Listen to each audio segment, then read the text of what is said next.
joined us. You're listening to This Morning on Asake, and we are discussing. We have Tim Pachedu on the show today, and we are talking about Africom and the ZEC voters' roll.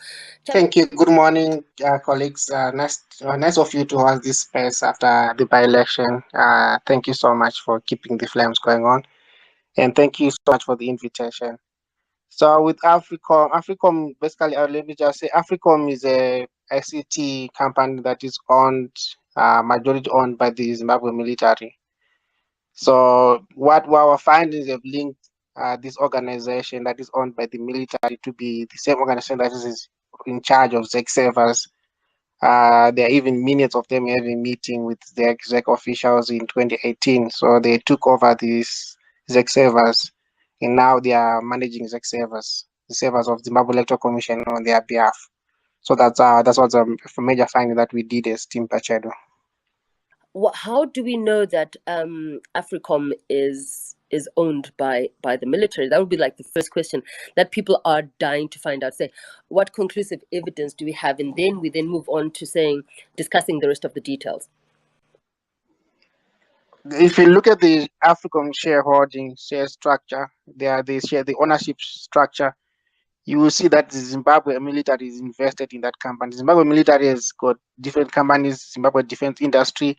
So there's good evidence that links the military to Africom. In fact, they haven't denied it. And most of the late former foreign minister, S.B. Moy, was once a director, board member.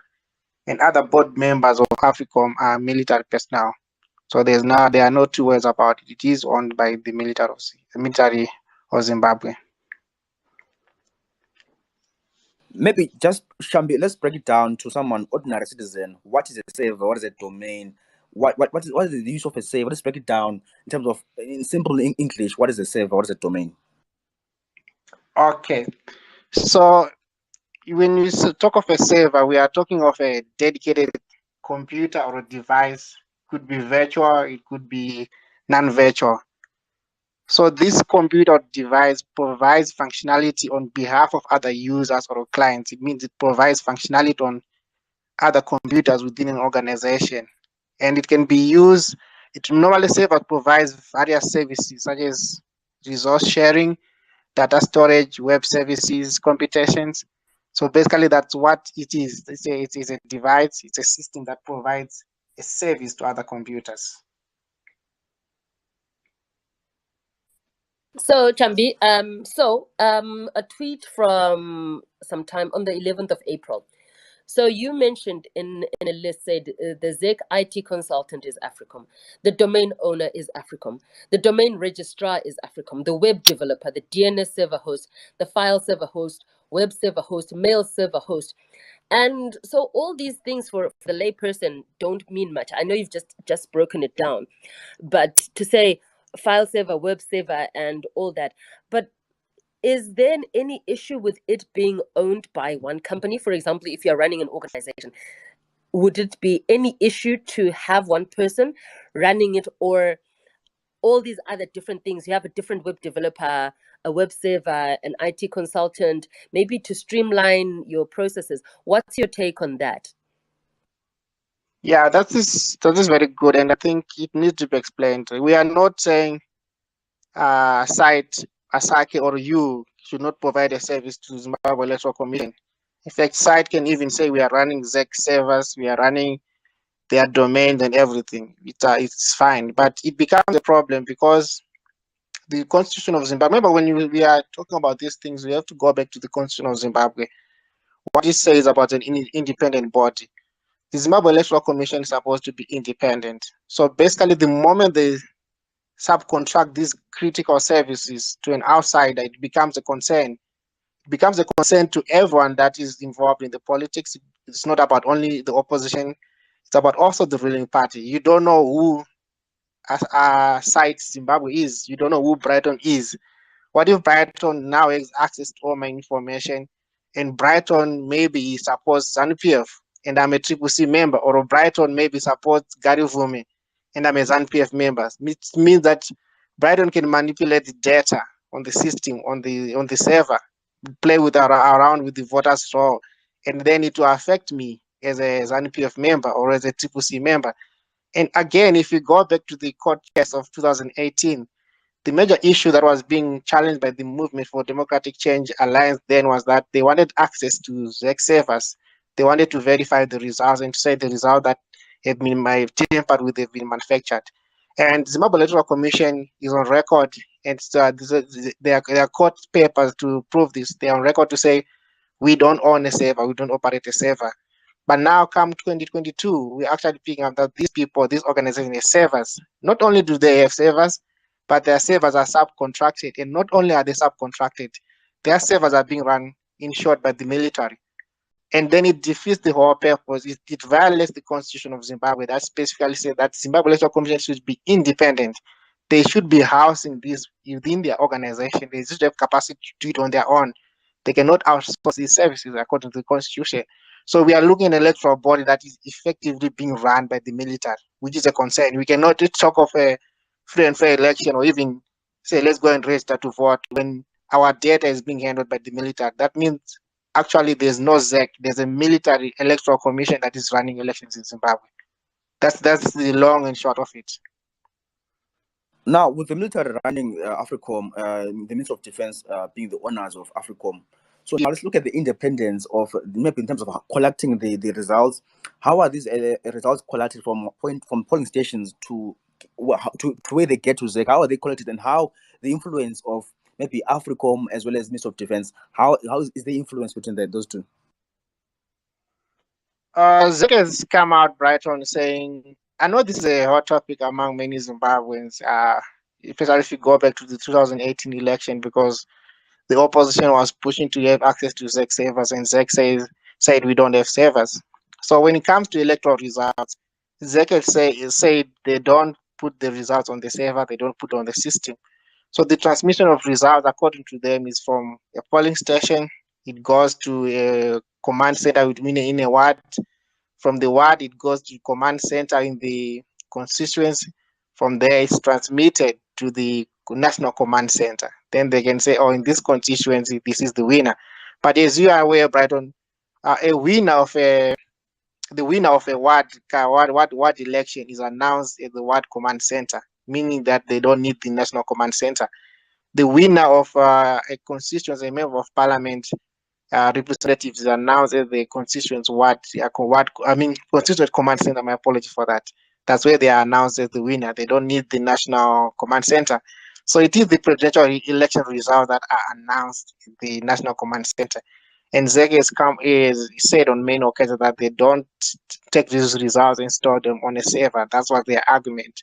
So we wouldn't say they affect the results as such, but then they have the potential to actually affect the voters. So remember, the results are a result. The electoral results, they come as a result of what is on the voters' roll. So our main concern is the voters' roll. Who is in charge of the voters' roll? The results, if you are a political party contesting an election in Zimbabwe, if you have agents all over the country, the law allows you to get a V11 copy of each and every polling station, meaning that you can also collect your own results and challenge the Zimbabwe Electoral Commission in areas you feel like they get the figures wrong.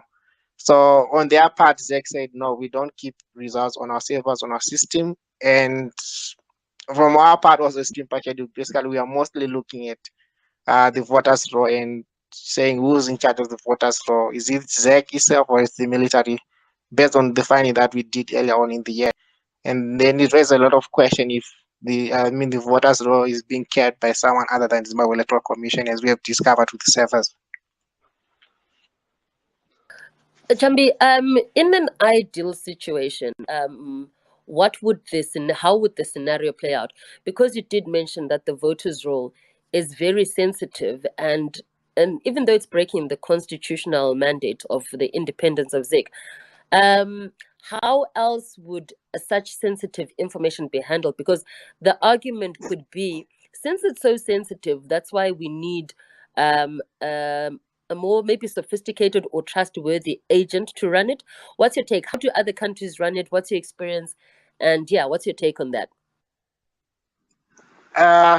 The commission is supposed to be independent, not only independent in name, independent in a lot of things. And we talk even of the operations of the commission. We talk of the server system. We talk of the storage of data. The commission is supposed to be in every polling station, meaning that you can also collect your own results and challenge the Zimbabwe Electoral Commission in areas you feel like they get the figures wrong.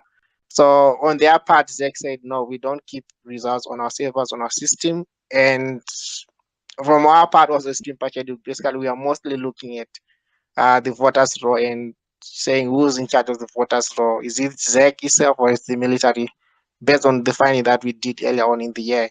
And then it raises a lot of question if the voters' roll is being carried by someone other than the Zimbabwe Electoral Commission, as we have discovered with the servers.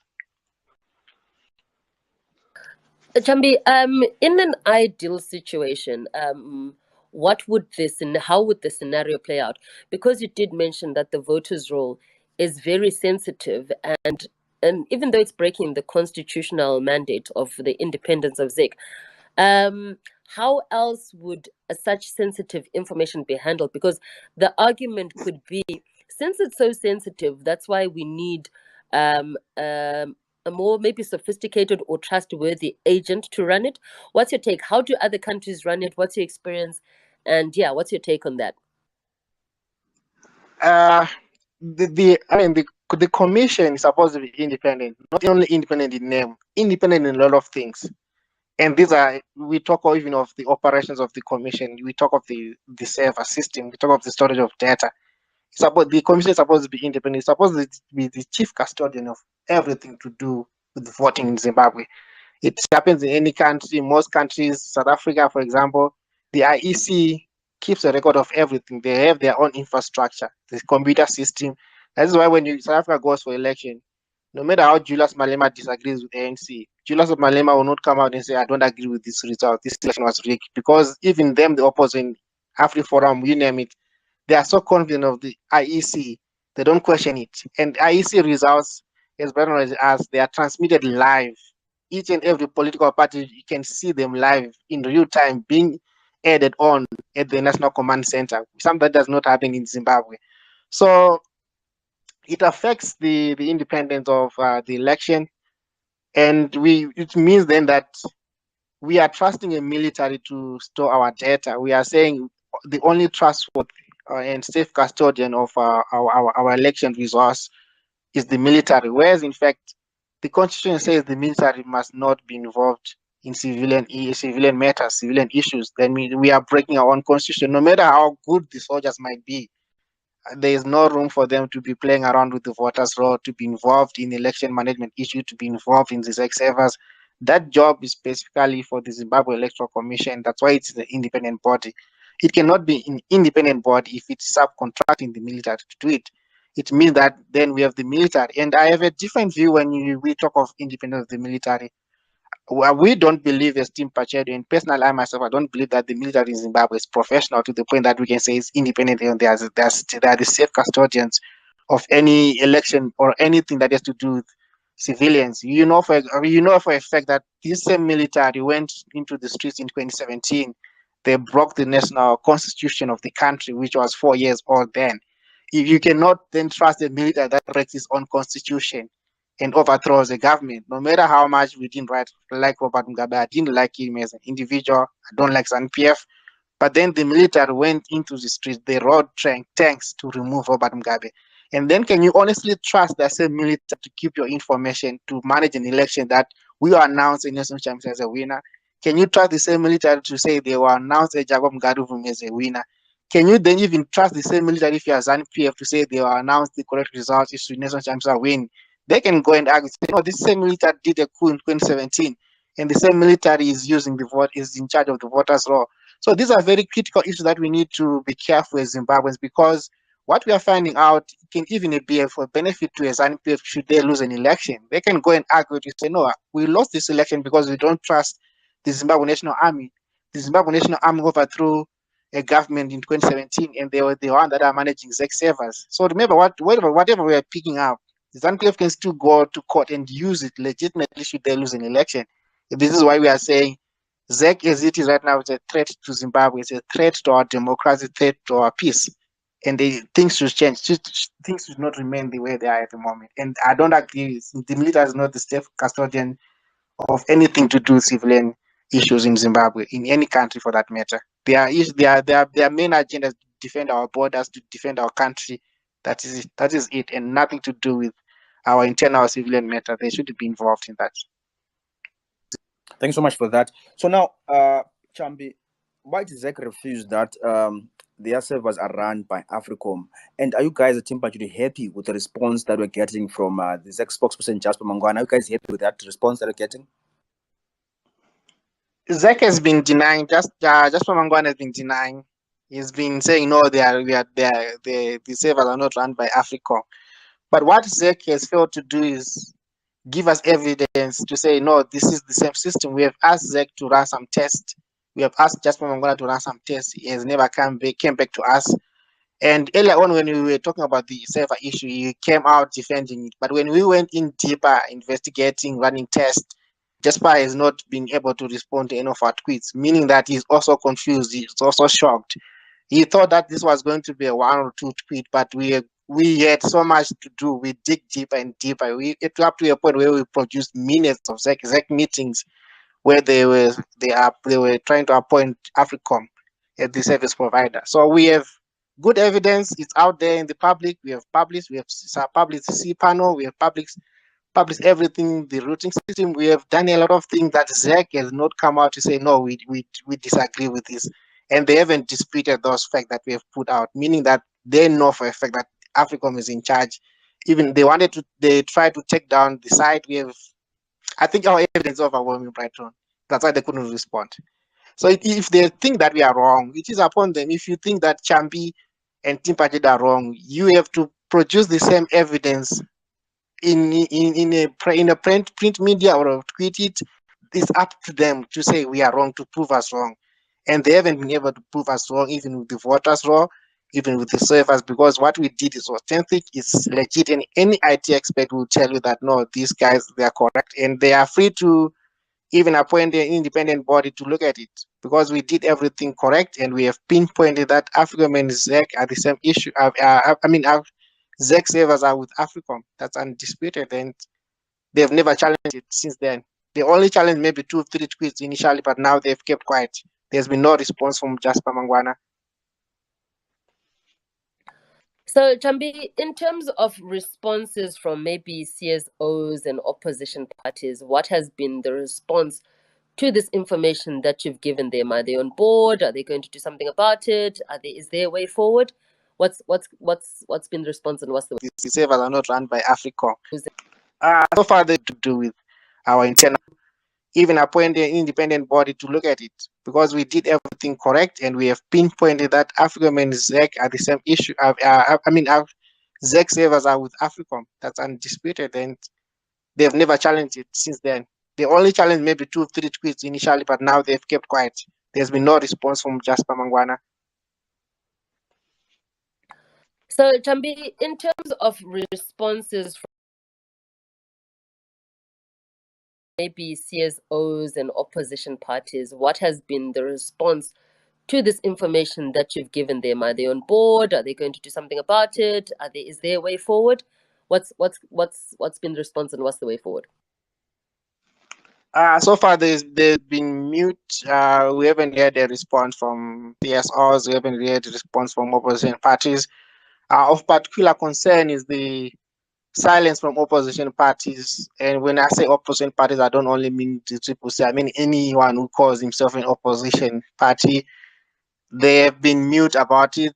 They haven't said much about it, and it is a concern because we are talking of an election that can be spinned by the military, and we haven't heard anything from them. And we really expect parties and CSOs to complement our work. We do not have much footprints in most parts of the country. We don't have that capital, that muscle that they have, that big budget, and with them they can push for it. They have a bigger voice than us, and but it's very unfortunate that so far nothing has been done, and it's a concern for us because this is a real issue. We don't want a situation where we wake up in 2023 and say we want access to ZEC servers when we can deal with the ZEC servers right now at this very particular moment. So why do you think that is, though? Do you think it's a tech issue? Are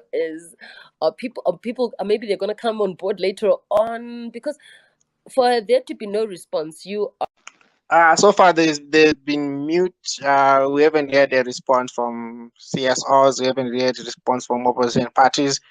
Of particular concern is the silence from opposition parties. And when I say opposition parties, I don't only mean the Triple C. I mean anyone who calls himself an opposition party.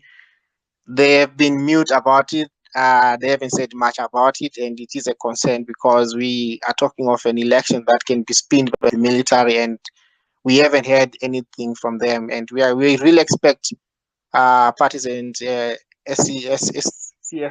to complement our work. We do not have much footprints in most parts of the country. We don't have that capital, that muscle that they have, that big budget, and with them they can push for it. They have a bigger voice than us, and but it's very unfortunate that so far nothing has been done, and it's a concern for us because this is a real issue. We don't want a situation where we wake up in 2023 and say we want access to ZEC servers when we can deal with the ZEC servers right now at this very particular moment. So I don't think it's a tech issue because we are here to work with any progressive Zimbabwean. Like what we always like now we are talking to you as sites because you invited us. So there are something that I as Staffer don't know. I don't know how to operate a human body. But if there's an expert that knows how to operate a human body, I'll go and consult that expert. I'm not a psychologist. I don't know how to do mental health issues. But if there's an expert out there and they are giving out information, I would rather go to them and say, hey, can you assist me here? I'm stressed. I'm worried about situation in Zimbabwe. I'm worried about my job. I'm not okay. Can you just try to work on me? Our consultant is an expert for that. So we are here, and of course they might lack the excuse me, they might lack the human capital, they might lack the capacity to do such matters, but we have never shut our doors to any political part for that matter to approach us. But we haven't had an approach, and I don't know why. It could be an issue of maybe they have a different strategy that they're working on, and my apologies, and maybe we are not privy to their strategies. But us as Team Pachedu, we are open to work with anyone. But from the opposition, we haven't heard anything. We really don't know what is going on, and we are always ready to assist, but we haven't had anyone come on board. We did manage to have some interactions with Jacob Ngarivume the past weeks, and he's been eager also to do a court challenge.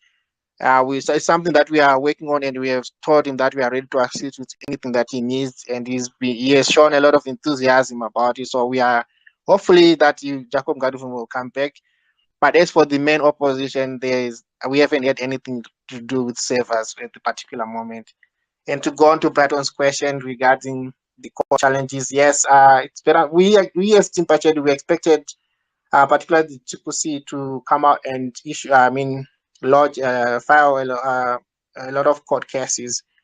For example, there are displacement, people were displaced from their wards, and we didn't see challenge on those issues. And they lost, for example, in Epworth by a small margin, they lost in Tasa South by small margins. And these are areas that we had picked up some funny issues also, some anomalies. So, but we haven't seen a court challenge coming. We only have, I think there's only one, it's a ward that was challenged. We don't know why, but they told us that they have, their own they have their own strategy, which we respectfully respect that, and we are hopeful that they will pursue their own strategies. But what we must also say, Brighton, is that it's very important. No matter how much, I know Zimbabweans have this thing of saying the courts are biased, the bench is biased. But when you launch out your petition outside of Zimbabwe, when you want to go and engage in these other organizations, you can say we approached the court in Zimbabwe, they didn't give us remedy. We now want you, SADC, to come on board and assist us. But SADC cannot come on board when you don't take the local remedies first. It's not a matter of you going to court and say we are going to win, but bringing these things out in public. For example, when they went in 2018 to the Supreme Court, and they challenged ZEC on the issue to do the results. They mentioned the access to the server, and ZEC denied it. But today, we are seeing that ZEC is a server, but yet they denied it in 2018. So when you go to court, you're building a case, you're building evidence that you can take with outside of Zimbabwe borders. You launch a diplomatic offense if you say, we have taken this issue to court and nothing has been done. So we are not privy to their strategies. Remember, we are also not an extension of CCC. We are an independent group. We operate on our own, so we are not privileged to their strategies. But hopefully, we trust that their strategies, whatever they are, they will see the day and they will make them winners at the end of the day. Then they will bring out all these irregularities. And it's also a concern because the Electoral Act, on its part, most people are saying, why can't you go and challenge? It specifically says that the candidates are the ones that are to challenge, and we are not candidates, unfortunately. Unless Pachedu is a political party, maybe we would have challenged, but we are not candidates, and therefore we couldn't file a court case. It was up to those that were contesting the election to file court cases to challenge the Zimbabwe Electoral Commission, and we only we only know of one part that was challenging ZANU-PF, that was the CCC, and we expected them to be launching or to be filing court cases, but the implementation power, the implementation lies in those that have the authority to implement, and we haven't had anything. And for the record, when we, for example, in 2018, we tried to push a lot CCC to make them aware of the voters' roll. I'm afraid our advice was not really taken on board. And even in the by-election, we really tried to work with them in certain areas. In some areas we won, some areas we didn't win. But we are still good partners with them. And being good partners with them doesn't mean we stop being factual, we stop being open. We are always going to be open. We need to get rid of this culture of doing things behind back doors in Zimbabwe. We need things to be out in the public. We cannot represent transparency and if we are only taking things in the private spaces. But even in private spaces, we have been engaging. We have our members from Team Pachedu that have been engaging some senior officials from the opposition as far back as 2020, as far back as 2019. We are so ahead that we told them what needs to be done on the voter registration. We told them how they need to do things, ensure that when the registration comes on board, they can also have their own data. We give them advice on how they can collect their own data and then challenge ZEC. So we did a lot. We have sent them a lot of documents. So it is really not true when people say, no, why can't you approach them in their private inboxes? We have tried and we always try, we always do it. What we tweet is only a tip. There's a bigger iceberg beneath, and we have that iceberg has been pushed privately and it has been pushed to other stakeholders also. So it's really not accurate when people say, why can't you do this? The question is, why can't you do it? If you see this information, what have you done with it? You cannot wait for someone to say, no, go behind the scenes. What have you done with the information that has been made public already? And from now, what we are seeing now, nothing much has been done. And that is a concern for us. Thank you, Chambi. If you've just joined us, you're listening to This Morning on Asake, and we are discussing, we have Tim Pachedu on the show today, and we are talking about Africom and the ZEC voters' roll. Chambi, from what I get from you, from what you just said earlier about procedures, about how people have to go to court and build up a case, would you then say that our people in power are either oblivious of the procedures, or they might, I don't know how to put it without sounding offensive, but to say there are procedures that have to be followed. So if people don't follow them, then it means they either have their own agenda or they just simply are ignorant. So what's your take on political players to say they have this information, more and more information is being given to them? So if people are refusing it, it's either they don't trust the information or maybe they don't know the procedures. What's your take on general political players in Zimbabwe? I think there's a mistrust of the information, and there's a culture of let's do things the way it always been, that the way we know best. Let's do things our way. We are a fragmented society. This is why even if you raise up your voice against ZANU-PF, someone will say, why are you challenging ZANU-PF because of sanctions? If you raise up your voice against CCC, someone will say, no, why are you doing that to the leadership? There's an issue of let's do things the old way in Zimbabwe, and that old way, I'm afraid, is not bearing results. And one thing that ZANU-PF is ZANU-PF system, the present government system has managed to install in people is that the courts don't work. Yes, the courts don't work, but sometimes you need that judge to give a judgment to say, okay, this server is not with ZEC, it's with Africom. You need that. Even if they sit on the case, you need that evidence. You cannot say, let's do things the old way, because at the end of the day, you're still going to lose. But it's good to build a case outside of Zimbabwe. We always say we want our regional partners to help us with election management. But if you don't have a case, if we don't take these matters to, for example, Cyril Ramaphosa and SADC, they will say we are making noise. But if you take a document, a report to say, no, this is what is going on in Zimbabwe. When you go to vote, the voters' roll is played with. People are not voting. Cyril Ramaphosa will say, what? But what evidence do you have? Like, no, here's the evidence. Here's the statistical evidence of people that have been moved from their wards. Okay, what did you do about this as an opposition? We launched a court case. What happened with the court case? They're still sitting on it.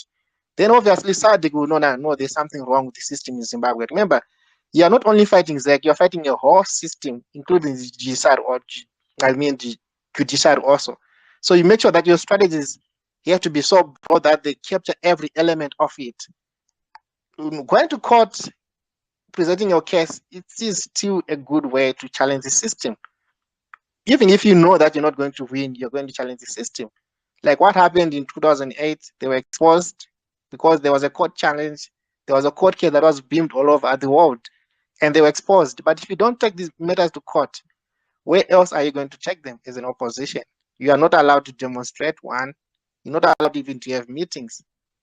Because when you go out there as an opposition, when you go outside Zimbabwe, when you petition even the UN, you need to explain to them how you tried to work on these things locally using local remedies, but they failed. How did they fail? They failed because the judiciary was not supporting us. Okay, did you file cases? Yes, we filed cases, but they didn't hear us. Okay, there's an issue in Zimbabwe. That's how people intervene. They cannot just come to Zimbabwe when we are quiet. We need to be making noise in Zimbabwe also. Same way we've been making noise about, for example, years back when we were pushing against the bond note. We need to be making noise again about this thing that we are picking up, because when we go to 2023, such issues, we will produce the same outcome as in 2018. The ZEC servers being housed by the military. So it means that there is a voters' roll, which has pictures. It's common, it's public knowledge that the voters' roll in Zimbabwe is biometric. It has a fingerprint, there's Brighton, my fingerprint, there's Champi, there's my picture there. That means that the Zimbabwe Electoral Commission has a voters' roll that there's everything, but they don't want to make it public. They only want to make public an Excel spreadsheet and not making the full biometric voters roll available.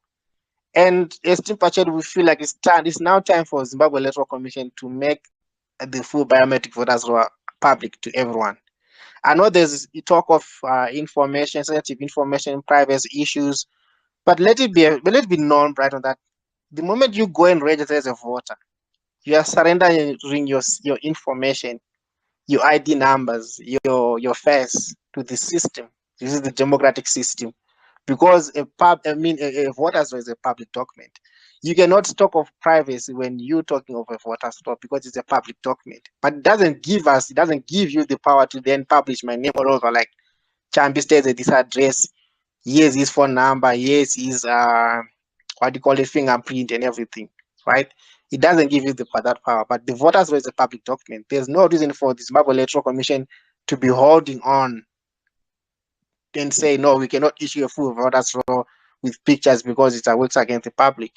Privacy. Because if they release a full voters roll with pictures, a full biometric voters roll, we can also on our side run soft systems using our own software to identify duplicate images. Then we can say to them, no, this person appears, this picture of this same person appears 5 times with different IDs. Remember now, right now we are just dealing with data numbers, and they say, no, you are lying, right? So if we are lying, the Zimbabwe Electoral Commission needs to release the full voters roll pictures. Then we can run our software and identify these individuals on the voters roll. We can easily pick up duplicates. If they are in fact not duplicates, let them release the full biometric voters roll with pictures, with fingerprints, so that we can all independently verify it. And our takeaway is Team Pachedu, it came as a shock, because we saw that it is possible for Zimbabwe Electoral Commission to produce a voters roll. And it is also possible that they are giving the other party a full biometric voters roll, and they are not giving the other party a full biometric voter straw. Here's the scenario now. Let me take Morris. Morris, go ahead to the question while we wait for Liam to come back with the question. Morris, go ahead. Hello, good morning. In this country, we've been going around in circles over and over for a very long time, with things not being attended to, ostensibly for fear that we are scattering opposition moves and the likes. But the same things that Pachedu is trying to bring up today have punctuated all elections over many years. Just the recent by-elections, there were so many irregularities being brought up. Nothing was done. We will go into another election. So many irregularities will be brought up. Nothing comes up. My question is, do we really have genuine opposition politics in this country, or people are being played over and over like that? Because the same things that you cry of today, right now, media reforms, electoral reforms, everything, voters' roll, transparency, ZEC independence, are the same things you will have in an election. And after an election, you will have fake court challenges like the one that we had of the presidential election of 20. That was a fake court challenge, because why the opposition chose to go into an election without the V level, just a few, just one or two to prove a case. It still baffles the mind up to now. So my question is, do we really have genuine opposition politics here? Because we are very quick as Zimbabweans to say, no, let's not do that to the opposition because we will be scattering things and things. But the question is, if the same opposition voices we have heard in Zimbabwe since 1999 up to now only cry to a certain extent, but when the cry must go to an extent of guaranteeing people some freedom, they backtrack and backpedal. Are they genuine? Are they genuine? Especially when most of them are recipients of free university education, when most of them have their parents being ZANU-PF and they are where they are because they are ZANU-PF groomed. Do they stand before us today as Zimbabweans doing opposition politics genuinely, or just to capture the desperation of Zimbabweans, package it into an opposition movement, and then shepherd people to an endless ZANU-PF rule whilst pretending to be opposition politicians? We should have been seeing many voices standing with Pachedu today. But where are the people? Where are they? Where are they when they truly stand for the opposition voice that Zimbabwe is crying out for, to say, with things unchanged, with systems unchanged, with institutions unchanged, we are going around in circles and doing nothing? Why have we not heard anything? Why have we not even a single voice from any opposition politician today commenting about Africom being the host or being the host of the ZEC server? Why? Up to today, have we had any prominent figure posting a comment or even doing their own independent verification? They've got ICT people there in opposition. Have they done their own independent verifications and proven that Pachedu is lying? If not, why are we as a country continuing to worry about the same things that don't get resolved, yet the opposition doesn't do anything? The purpose of opposition politics is to advocate. Why don't we see opposition politics probably doing some demonstrations for ZEC independence, demonstrations for this and that? Why has all that died now? Is it a change in strategy or what? We need to know, why is it that the movement that people have chosen today to be their opposition voice, why do they dither? Why do they dither when it matters most? When it matters most, they do nothing. What they do is, you Pachedu, you are scattering the movement, you are doing this, and the next thing, they marshal you to a next election, which they know they will lose. And when they lose, they just cry and say, no, look, we tried our best. But the same things that people cry for over and over are not being addressed in this country. Since 1999, when we decided to do some serious opposition politics, are the people in the front the people we can trust? Because right now, we hear some voices saying some opposition leaders are happy that power shifted from the Zezus and is now in the Karanga world, and people would be very comfortable supporting a Karanga reign and have it like that. It's some funny things that we hear in some spaces that people would pretend there's an opposition, whereas in effect they want to give a chance to a certain tribe to have its go the same way as the Zulu tribe ruled for a very long time. So what you have is a face of opposition of what we don't want to talk about that, because we can do better as a country and not tribalize our politics. But when things continue to happen showing that we are playing Mahumbwe type of opposition politics where we are not serious about taking over power. Taking over power is about changing the face of institutions, changing the structure of institutions. If we are not doing anything to institutions, we better forget about opposition politics. Where is the cry that we need some space in the state media? Where is the cry? You don't hear it. Where is the cry that we need independence of state institutions? You don't see it. Where is the, and these are the very things that you know are the keys to free and fair elections, and you don't seem to care about them. Are you not marshalling Zimbabwe into ill-prepared elections so that you cry about an election result 50 times, 70 times, while ZANU-PF continues to rule? Are you not ZANU-PF in effect when you do that? Thank you. There's one thing that Robert Mugabe was good at, was infiltrating. He would go and infiltrate you. He would infiltrate you in so many ways. So I think the major challenge that we have as Zimbabweans is trying to make sure that who's Brighton, who's Chambi, am I genuine or am I not genuine? And we can only say someone is genuine by the works that they do. And if someone is not using an opposition party and they're not working, there's a reason that there's a legitimate reason that you have to question them. We go on to people like James Maridadi. James Maridadi was a spokesperson for the prime minister, but James Maridadi right now is an ambassador for the ruling parties and PF. You just cannot add the two plus two. It doesn't add up. And it took him months to squeeze, to lose a primary election in Mavuku. A few months later, he's being deployed by Emerson Mnangagwa. This just shows you that the systems and PF invest in opposition. So we need to get to a point, if you're an opposition supporter, to really probe who is your leader, what are they doing? If someone is repeating the same mistake over and over again, that person, you have the right to ask them, what are you doing? They might not really from the system, but they might be complacent. They might not have the skills to carry out the work that is required of them. But as I said, let's not underestimate ZANU-PF. ZANU-PF invests so much in the opposition that they actually even may be running the opposition without us knowing it. That's how complicated it is. That's why we always cry, like, why are people not doing this? Why is this not being done? The only way for people to stop people from sleeping, from not executing their duties, is when you, Morris, get involved and ask your local ward chairperson or your provincial chairperson, like, what are you doing on voter registration? How many people have you managed to register to vote? Because if you sleep on the wheel as a supporter, trust me, you'll be disappointed again. We have so many examples. We have Douglas Monzora. How, for example, you ask yourself, how did you win at an MDC Congress beating Nelson Chamisa? It just shows that the system is so complicated that they can pick up their own person. Where did he come from? You go to Obed Gutu, he was the spokesperson winning at a Congress, but then he flipped. He went to ZANU-PF. That's how complicated the ZANU-PF system is. So we need to be very careful. And you go back to the issue of Morgan Committee, they flipped.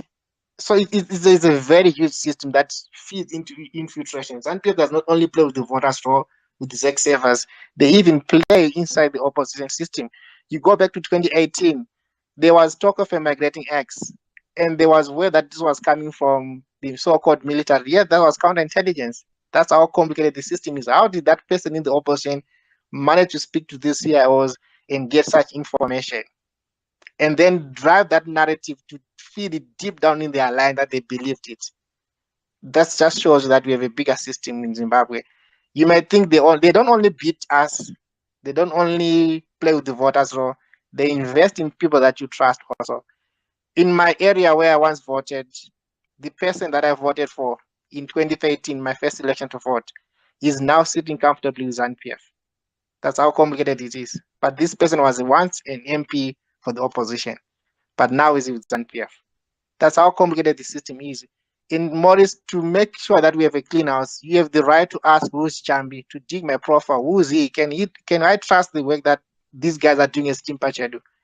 It is your duty to check on everyone that is talking, that is making noise, to make sure that you can really trust that individual. Without that, we'll be going around in circles. We'll go 2018, 2023, we'll lose, 2028, we'll lose again, because the system also is within the opposite system. We cannot rely on any individual. You might rely on a person today, tomorrow they wake up, they are seeing who's NPF, like Blessing Chabundo. Yeah, we know, yeah, I can't name them all. There are a lot of them. So we have to rely on ourselves as citizens to push some of these things that we want to see happening in Zimbabwe. The same way they did it before 1980, when ordinary people took up arms, they went to war. We need to have that mentality of taking up the modern day arms and going to war, going to courts. I mean, analyzing data and taking ZEC to task, so that there's a free and fair election in Zimbabwe. All right. Bulawayo Groceries, please go ahead with your contribution. When I listen to a lot of these spaces, there's too much blame and too much credit being given to ZANU-PF. And especially the last statement, the previous statements the guy was making, he attributes the ZANU-PF being embedded in MDC, in CC, COSEP, and so on. But I think we need to look at this from a wider perspective. The majority of MDC leadership, when I'm talking about MDC, I'm talking about same CCC, MDC, the same thing, came from the same place. So the majority of the MDC leadership initially and the MDC members, most of them came from ZANU-PF.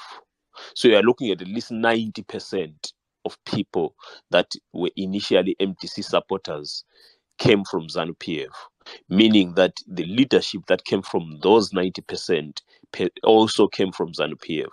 So unless you're talking about newer, younger people that are maybe younger than 30, those people might not be from ZANU-PF, because MDC was created in 1999, formed in 1999. So prior to that, almost, especially the Mashonaland population, they were predominantly ZANU-PF. Now and then you might find other offshoots, ZANU Ndonga and so on, but that's all ZANU anyway. So when these people revert back to their home, which is ZANU-PF, it shouldn't be a surprise. And sometimes these people are not agents. Politics, the main political players, it's a job. I think people need to be open about that. It's a job. It's a career. That's how people make their living, especially the upper echelons of the parties. It's a job. It's a career. That's why they protect it with their lives. That's why you see all the shenanigans are protected and so on. I'm talking about all parties, ZANU-PF, MDC, CCC. It's a job. Let's not run away from that. So when a person is then taken out of their job, they go to the next place where they can get the same job or something better, which is why you see them reverting back to ZANU-PF. It's never take it for granted that these people, the Chamisas, the Komichis and the Monzoras and so on, they are sellouts because they've left this, they've left that. No, it's a job, it's a career. They're making money out of it. Hardly do you get people that are fighting genuinely for the people. ZANU-PF in 1965, or when they were formed initially. The people that went to war were liberating. The politicians, yes, they were being paid. It's a job. People, let's put it as simple as that. So if they switch from one job to another, that's normal. And don't look at people as enemies, because most of the people in CCC today, they're staunch ZANU-PF supporters. So let's look at each other as, within your family, Mr. Chambili, they are ZANU-PF supporters. So how do you sit down and deal with them? It's a choice. It's merely a choice. What we have to do as humans is be able to accept people, whichever political affiliation they lean towards. And also, we need to be honest about this whole process. Like I said, these are careers. People are making money. Why would MPC, since 1999, allow ZANU-PF to rig elections in 2005 and so 2008, regulations in 2013, regulation. Why do they continuously allow that? Because they still remain in their jobs. So, and that is why you see Chamisa had to do a coup on Coupe, because he wanted the top job. It's all about jobs. It's not about liberating the people or this. Let's be honest. I think that's what we need to be. That's why you see when you come up as maybe Tim Pachedu with information and so on, most of this information is ignored because it doesn't improve their jobs. Per se, we need to be honest. And also, when I was young, probably I think 2001, 2003, I had relatives who supported ZANU-PF. I couldn't understand it. And I had to sit down with them and say, why do you support this party? 1, 2, 3, because they've done this, they've done that, they've done that. And the response was, it's the party that Nkomo left us with. So, in other words, and that's the reason they use. And I wouldn't divorce them from being my relatives because they are ZANU-PF, or I have relatives now who support CCC, and I ask them, why do you support CCC? And they've got their reasons. And for me, what I would say is, if we want tolerance, let's practice it. Because CCC is the supporters are intolerant. ZANU-PF, they are toxic. MRP are toxic. Not everybody, some of them. So we need to be able to be tolerant one with another so that the politics is not violent. And the issue of voter registration, as much as we are pushing it and so on, we must be careful. That's employed by ZANU-PF to even mess up the voters' roll. And imagine, from 1999, the MDC has said absolutely nothing about the voters' roll. Absolutely nothing. And yet they go to elections and so on. Because they are working, they're in jobs, they're living pretty lives. While us, the masses are poor and so on. So, in other words, I think I'm just repeating myself. But what I'm trying to say is, let's be tolerant, one. Let's also look at the wider perspective. So when we're looking at people like Gutu, people like that DJ, James Maridadi, people like Maonzora and so on, these people, we're looking at them today as sellouts and so on. But Chamisa also sold out from Mugabe. And nobody says anything about it. He stood up and said, I was endorsed by Mugabe, and he was proud of it.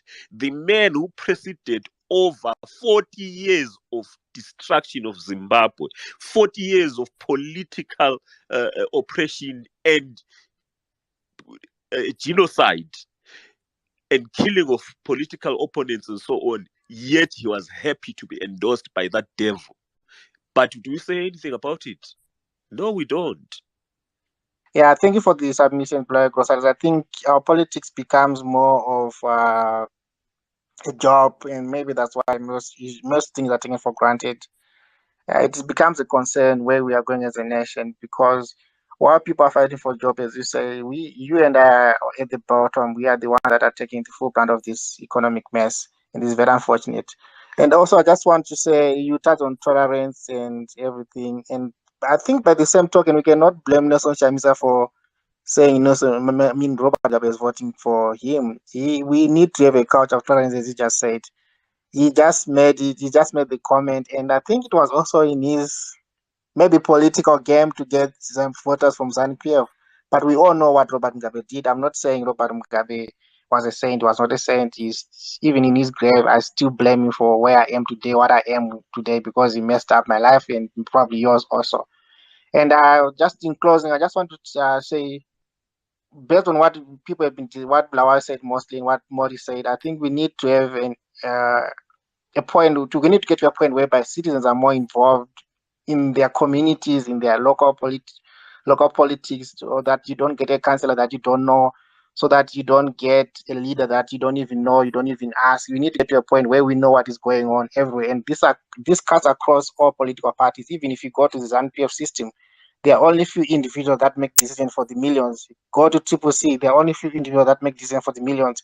And my worry is that we don't need to put so much power in so few individuals. But at the end of the day, Zimbabwe is for us all. If you look at the primary elections in America, they go around the country and everyone votes. They vote in their millions, and we need to have that culture where when political parties are having their primaries, people voting their millions, the supporters voting their thousands, their millions, not only 2,000 people voting in a constituency, then they pick up a certain individual. And yes, maybe some people they are diverting to ZANU-PF because of hunger. I mean, we've been in this economic turmoil for almost, I don't know, 30 years or so. So people are hungry, then they are doing the unthinkable.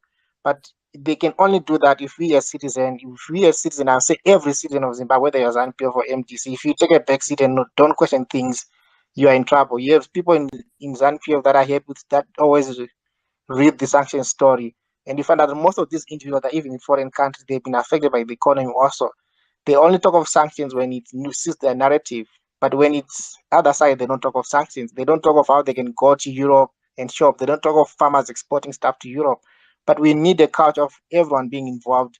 Despite your political affiliation, you need to be involved and make the decision right there. Because if you trust a few individuals, like Blauer said, you have workers working for us in political parties, not in people representing us. We need people that represent us in any political party. Even I think if ZANU-PF had people that cared about the nation, they would have stood up and said, no, what is going on here?